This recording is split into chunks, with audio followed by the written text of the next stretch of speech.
I'm Dan the Bugman, owner of Dan Can Home Services. To all the new people who have not heard my spiel before, yes, I know Dan the Bugman is very cheesy, but I hope it's memorable. Next time you see unwanted pests in your house, friends and family not included. I feel like that joke's getting repetitive, but it hits every time.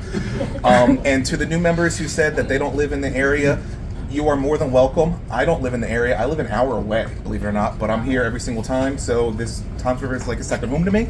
And honestly, I feel like this is the best networking group in the state of New Jersey. Believe me, I go to a lot of them, but this is home, this is family. With that being said, so pest control, my passion. It's spring. I know it doesn't feel like it right now, but definitely is. This is the time of year when things are starting to wake up. The ants, the flies, the stingy insects are going to be coming out. The bees are good. We like bees. Everything's going to be waking up, and Ocean County in particular, we have very soft, sandy soil, which means we have a higher population of insects as opposed to, say, northern Jersey or other parts of the country, because things can move around a little bit easier. Now, I get asked a lot of times what makes me different from my competitors. My passion aside, I love what I do. I love the science of it. I like protecting my friends and family and the community from all the what-ifs of pests.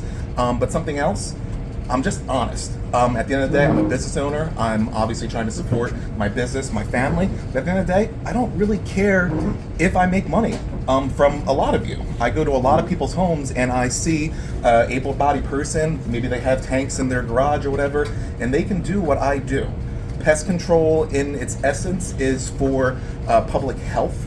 There is a very clear correlation between the betterment of healthcare as a system and the betterment of pest control over the last 100 years that has led to a rise in human life expectancy. As pest control gets better and healthcare gets better, we have less and less diseases, less and less vectors from mosquitoes, ticks, things like that are biting us and transmitting diseases. However, that aside, it's also a service of convenience. Everything that I do, that many of you already paid me for, you can do yourself very easily. And I feel like that's something that makes me different, because I'm not out looking at each and every one of you as a means to an end. I'm looking at you guys like family, like friends. And I believe it is so crucially important in business to build that trusting relationship where you know that I'm not out to get you and I'm just trying to help. So, with that being said, any of you can do your own pest control. There are many store-bought products that you can get readily available in Home Depot, Walmart, you name it, or the Home Defense. I see a lot of you guys have that around your house. It's a good product. If you spray that around your foundation, up underneath your siding, and then about a foot or two into the soil, you can have a really good seasonal protection. You just want to reapply it every 3 months. On the bottle it says once a year. That's a load of crap. Every 3 months. Spray it around your foundation. Spray it up high around your soffits, your doors, your windows, your fixtures, your soffits, your fascias. Think like a bug. Anywhere that a bug can get into or a wasp can make a nest, just do a little treatment and it will help to keep your home pest free. And I like to tell people that because, again, I believe in saving people money. Because if I can save people money, together we can all grow as a community. And that's what I'm about. That's, again, what makes me different. There are also a lot of other products that you can buy online. I see on Facebook all the time where people are like, oh, I got ants. And then someone will post a picture of a really highly toxic pesticide that you can readily get. But if you do that, follow the label. The label is there for a reason, because you don't want to hurt beneficial pests. I also like to talk about how some other companies will have spray jockeys, we'll call them, where they will do what a lot of residential people do, will just spray everything in their way. If people are spraying flowering plants, that's bad for the pollinators, that's bad for the honeybees, that's bad for our food chain. So kind of keep that in mind. But if any of you want to try and tackle your own pest control, you want to reach out to me for advice, I am happy to give advice to anybody and everyone that asks for it. My cards are right there. That's my personal cell phone number. You guys can even text me if you have questions. That aside, I also always recommend going around your home, especially this time of year, and look for any gaps and cracks. You want to seal them up with steel wool if you have it. Brillo pad works if that's your last resort, but it will rust. And then also caulking up any holes around your HVAC lines, around your foundation. Termites, they only need cracking your foundation as thick as a piece of paper to get in. Once they get in, they're eating your home. And unfortunately, when it comes to wood-destroying pests like termites, carpenter ants, carpenter bees, there's a whole bunch of other ones that live in our crawl spaces that you guys never know about until you go to sell your home. But all that stuff can be prevented. And unfortunately, that stuff is not covered by your homeowner's insurance because it is preventable. And segue on that. Recently reinstated my real estate license, so if anybody's looking to sell their house, hi, how you doing? Many of you already follow me on social media. I'm leveraging that more so than ever because last year I got almost 1 million views on my LinkedIn. So if you are looking to sell your house, not necessarily looking to buy or help people buy, I don't have enough time for that, but I can push your house like no other because really it's just inventory. So if you are looking to sell your house or know somebody looking to sell their house, I'm teamed up with Donald Realty, really great group of people that I trust, that I work with also.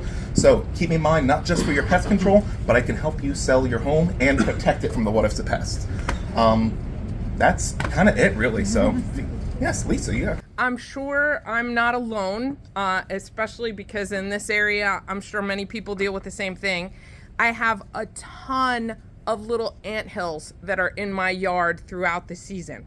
At what point do ants become a problem, and should I address it with pest control? And at what point is it okay to just let them be? I believe that anytime that ants are in your yard, it is not a problem. We all share this world together. Ants are the most numerous organism in the entire world. I think there was a report that came out last year, there's some like 20 quadrillion ants in the world, rough estimate. Probably bacteria is the only thing that outnumbers them. And I get calls a lot of times like, oh, I got ants in my yard. I don't even touch them. I basically tell my customers like, hey, suck it up, buttercup. Like, you know, if you want to take care of them, call a landscaper, but I'm not going to touch them because they're beneficial. Ants are there for a reason. They're there to break down organic material and keep our yards and our world clean, essentially. But if ants do start to creep inside your house, there are natural remedies for people like you, Lisa. You can use diatomaceous earth around your foundation. That's a really great product. You can use baking soda and powdered sugar. Mix it up inside of a bowl. The baking soda, they'll ingest it and it will kill off all the ants. Ants are really great at sharing, so they basically share everything that they get. Once the queen is dead, the colony is basically dead. So there are natural remedies. Thank you so much for asking the question. Baking soda and what? Baking soda and powdered sugar. Yep. Powdered sugar. Mix it up in a little slurry. They'll love it. They'll eat it. They'll die. Powdered sugar attracts them, and the baking soda kills them. So cinnamon, cinnamon doesn't kill ants. What cinnamon does is it blocks their pheromone trail. So as ants are going along, this time of year we're seeing a lot of scout ants. Those are the one-offs where you see one here, one there. Those aren't established trails. Those are ants going out looking for resources. Once they find a piece of food over here, maybe not over there, that ant goes back to the colony and says, hey guys, follow me. I set up a trail along the way back to the food so we don't get lost. Kind of like Hansel and Gretel leaving the cookie crumbs, they leave it with their pheromone trails. So cinnamon will work to disrupt that pheromone trail, but a lot of times it's just gonna push them off someplace else. Cinnamon, a lot of people use that around like their gardens, things like that. It works, but it's kind of also very expensive because it blows away, it washes away, so it's a temporary fix. Yeah. Peppermint oil works really good. Peppermint oil with 1 or 2 drops of Dawn dish soap, spray it around your doors and your windows. Works fantastic around the holiday season also to keep stink bugs, ladybugs. No, they're not new.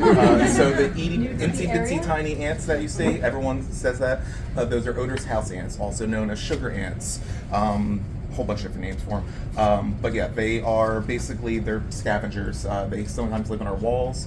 A lot of times pests will go directly to our kitchens because no matter how clean your kitchen is, there's always food crumbs behind your stove, under your dishwasher, whatever, but also there's moisture for them. So they're there for food and water essentially. But yeah, that'll work. Yeah, good natural remedy. If it doesn't work, yeah. If nobody else has any questions, but in closing, if you need help with pest control more, selling your house, don't think who can, Dan can. Thank you so much, everybody. I appreciate it.